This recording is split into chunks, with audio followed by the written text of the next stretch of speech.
Hi friends, இன்றைக்கி நம்ம சேனலில் திருக்க மீன் எப்படி நல்லா டேஸ்டியாக குழம்பு வைக்கிறதுன்னு சொல்லிட்டு பார்க்க போகிறோம். இதுக்கு பார்த்தீங்கன்னா நான் 3/4 கிலோ அளவுள்ள திருக்க மீன் வாங்கியிருக்கேன். செம்ம சூப்பராக இருக்குது பாருங்கள், ஃப்ரெஷ்ஷாக. திருக்க மீனில் நிறையா வெரைட்டிஸ் இருக்குன்னு சொல்லுவாங்க. பட் நம்ம வாங்கக்கூடிய ஒரே வெரைட்டி என்னென்னு பார்த்தீங்கன்னா புள்ளி திருக்கைன்னு கேட்டு வாங்கணுங்க. சரிங்களா, வாங்க இப்போ நம்ம எடுத்துருக்க இந்த 3/4 கிலோ திருக்க மீன் எப்படி நல்ல குழம்பு வைக்கிறது அப்படின்னு சொல்லிட்டு பார்க்க போகிறோம். இப்போ நம்ம பாக்கெட்டை ஓப்பன் பண்ணிக்கலாம்.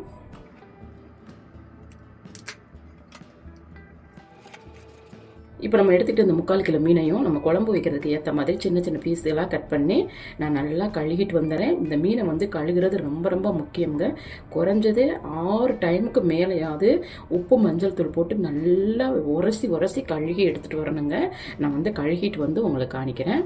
பாருங்கள், நம்ம எடுத்துக்கிட்ட 3/4 கிலோ திருக்க மீனையும் நல்லா க்ளீன் பண்ணி எடுத்துகிட்டு வந்துட்டேங்க. கழுகுனா தான் நம்ம அந்த மீனுடைய கவுச்சி இல்லாமல் நீட்டாக க்ளீன் பண்ணி எடுக்க முடியும். இப்போ நம்ம திருக்க மீன் கறி எப்படி வைக்கலாம்னு சொல்லிட்டு பார்க்கலாம். அதுக்கு முன்னாடி நம்ம திருக்க மீன் கறி பண்ணுறதுக்கு ஒரு மசாலா ரெடி பண்ணணும்.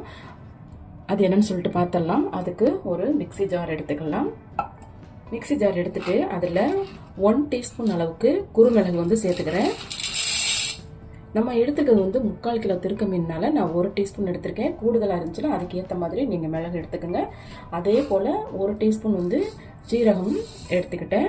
கூடவே 10 பூண்டு பல் எடுத்து அதை சின்ன சின்னதாக நறுக்கி போட்டிருக்கேன். ஏன்னா மிக்சியில் அரைக்கிறதுக்கு ஈஸியாக இருக்கும் இல்லையா, அதனால சின்ன சின்னதாக நறுக்கி போட்டிருக்கேன்.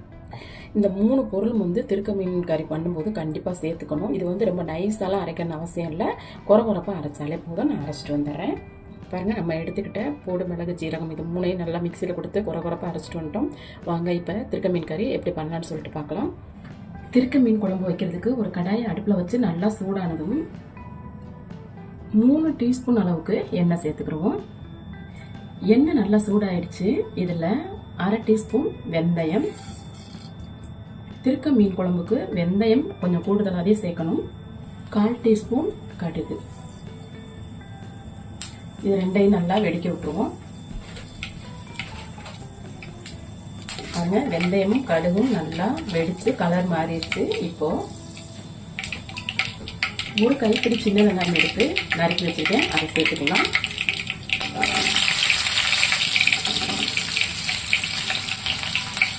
சின்ன வெங்காயத்தை எண்ணெயில் வதக்கிடுவோம். சின்ன வெங்காயம் சேர்த்து செய்யும்போது திருக்க மீன் குழம்பு நல்ல டேஸ்டியாக இருக்கும். இதை 1 நிமிஷத்துக்கு வதக்கி கொடுத்துட்டு இது கூட நான் மீடியம் சைஸ் பெரிய வெங்காயம் எடுத்து சின்ன சின்னதாக நறுக்கி வச்சிருக்கேன். இதையும் சேர்த்துக்குவோம். பெரிய வெங்காயம் சேர்த்து செய்யும்போது குழம்பு நல்ல திக்கான கன்சிஸ்டன்சியில் கிடைக்கும். இது நான் சொல்கிற மெஷர்மெண்ட் எல்லாமே 3/4 கிலோ திருக்க மீனுக்கு உள்ள அளவு தான் நான் சொல்கிறேன். நீங்கள் எந்த அளவுக்கு இந்த மீனை எடுத்து செய்கிறீங்களோ அதுக்கு ஏற்ற மாதிரி மெஷர்மெண்ட்டை கூட்டிக்கிங்க, குறைச்சிக்கிங்க. அதே போல் நான் செய்கிற இந்த மெத்தடை நீங்கள் ஃபாலோ பண்ணீங்க அப்படின்னா திருக்க மீன் இது வரைக்கும் சாப்பிடாதவங்க கூட செம்மையாக சாப்பிடுவாங்க. அந்த டேஸ்ட்டு அவங்களுக்கு ரொம்ப பிடிச்சி போகும். அடிக்கடி செய்வீங்க. இதை ட்ரை பண்ணி பாருங்கள். பெரிய வெங்காயம் எண்ணெயில் நல்லா வதங்கிடுச்சு. இப்போ நம்ம ஒரு கைப்பிடி அளவுக்கு கருவேப்பிலை சேர்த்துக்கிடுவோம். அது கூட 4-5 பச்சை மிளகாய் சேர்த்துக்குவோம். ரெண்டையும் எண்ணெயில் நல்லா வதக்கிக்குவோம். நம்ம சேர்க்குற பச்சை மிளகாய் கலர் மாறணும், அது வரைக்கும் வதக்கணும். கருவேப்பிலையும் பச்சை மிளகாயும் எண்ணெயில் நல்லா வதங்கிடுச்சு. பாருங்கள், பச்சை மிளகாய் கலரும் மாறிடுச்சு. இப்போ பெரிய சைஸ் தக்காளி நல்ல பழமாக எடுத்து நறுக்கி வச்சுருக்கேன், இதை சேர்த்துக்குவோம். மீடியம் சைஸாக இருந்தால் 2 தக்காளி சேர்த்துக்கோங்க. தக்காளி வதங்குறதுக்காகவும் இந்த திருக்க மீன் குழம்புக்கு தேவைப்படும் மொத்த அளவு உப்பையும் நான் இந்த இடத்துல சேர்த்துக்கிறேன். உப்பு சேர்த்து தக்காளி கூட நல்லா வதக்கிக்குவோம். இந்த மாதிரி வதக்கும் போது தக்காளி சீக்கிரமாக வெந்துடும். தக்காளி நல்லா குழஞ்சி வெந்துட்டு எண்ணெயும் பிரிஞ்சிட்டு பாருங்க. இப்போ இதில் நம்ம ஆல்ரெடி மிக்சியில் அரைச்சி வச்சுருக்கோம் இல்லையா, மிளகு சீரகம் பூண்டு இருந்தும் அதை நம்ம இப்போ இந்த நேரத்தில் சேர்த்துக்கலாம். சேர்த்துட்டு மிக்சி ஜாரை கழுகி கொஞ்சமாக தண்ணி சேர்த்துக்குவோம். மிக்சியில் அரைச்ச இந்த பூண்டு மிளகு சீரகம் இந்த பேஸ்ட்டை நல்லா தக்காளி கூட சேர்த்து எண்ணெய் பெரிய அளவுக்கு வதக்கிக்கிடுவோம். இந்த கூடு மிளகு சீரகம் அரைக்கிறதால இந்த குழம்புக்கு ரொம்ப ரொம்ப முக்கியமானது. அதுவும் கூடுதலாகவே சேர்க்கணும், லிமிட்டாலாம் சேர்க்க முடியாது, இதுக்கு நல்லாவே சேர்க்கணும். பாருங்க, கூடு மிளகு சீரகம் இது 3 எண்ணெயில் நல்லா வதங்கி எண்ணெய் பிரிஞ்சிச்சு பாருங்க. இப்போ நம்ம இந்த திருக்க மீன் குழம்புக்கு தேவையான மசாலா சேர்க்க போகிறோம். காஷ்மீரி மிளகாத்தூள் 1 டீஸ்பூன்,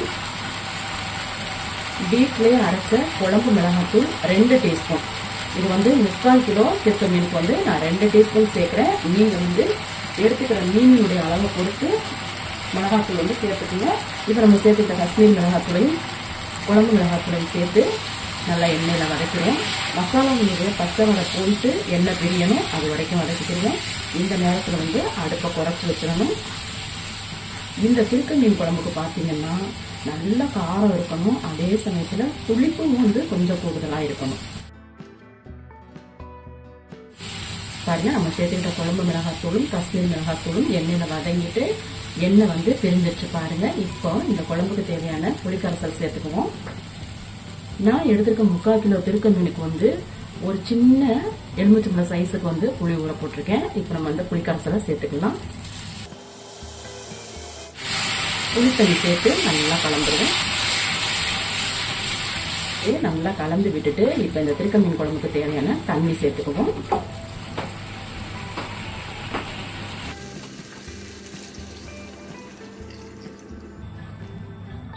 தண்ணி சேர்த்து நல்லா கலந்து விட்டுருவோம். நல்லா கலந்து விட்டுட்டோம். இதை வந்து அப்படியே மூடி போட்டு ஒரு கொதி வர விட்டுருவோம்.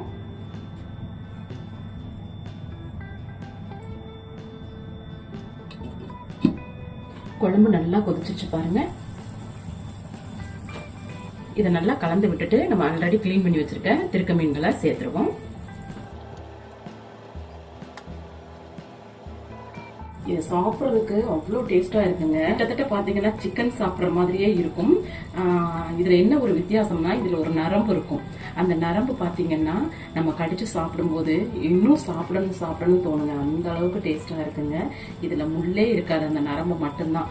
செம்ம டேஸ்டா இருக்குங்க. நாங்க சின்ன வயசுல எல்லாம் அம்மா கூட இருக்கும்போது இந்த மீன் அதிகமா சாப்பிட்டுருக்கோம்.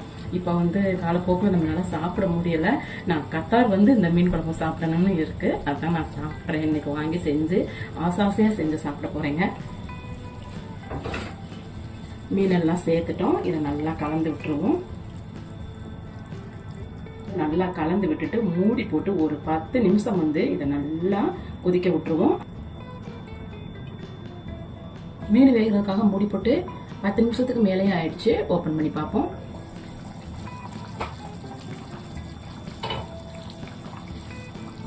பாருங்க, குழம்பு நல்லா வத்திட்டு சைடு ஃபுல்லா எண்ணெய் பிரிஞ்சு நிக்குது. நம்ம சேர்த்த எண்ணெய் ஃபுல்லா மேல மிதக்க ஆரம்பிச்சிருச்சு. குழம்பும் ஆல்மோஸ்ட் ரெடி ஆயிடுச்சு. இப்போ இதை நல்லா கலந்து விட்டுருவோம். பாருங்க, மீன் வந்து நல்லாவே வெந்துருச்சு.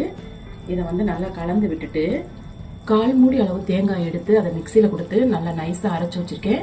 இதை சேர்த்துக்குவோம். தேங்காய் சேர்க்கறது வந்து நம்ம இஷ்டப்பட்டா சேர்த்துக்கலாம், இல்லைன்னா இதை ஸ்கிப் பண்ணிடலாம். நான் வந்து தேங்காய் சேர்த்து திருக்க மீன் கறி வந்து வைக்கிறேன். இப்போ இதை சேர்த்துக்கலாம்.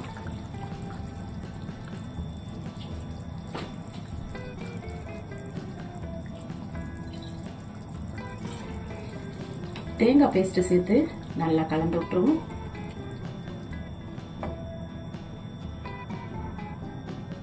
தேங்காய் பேஸ்ட் சேர்த்து நல்லா கலந்து விட்டுட்டு இதை ஒரு 2 நிமிஷம் மூடி போடாம இப்படியே கொதிக்க விட்டுருவோம்.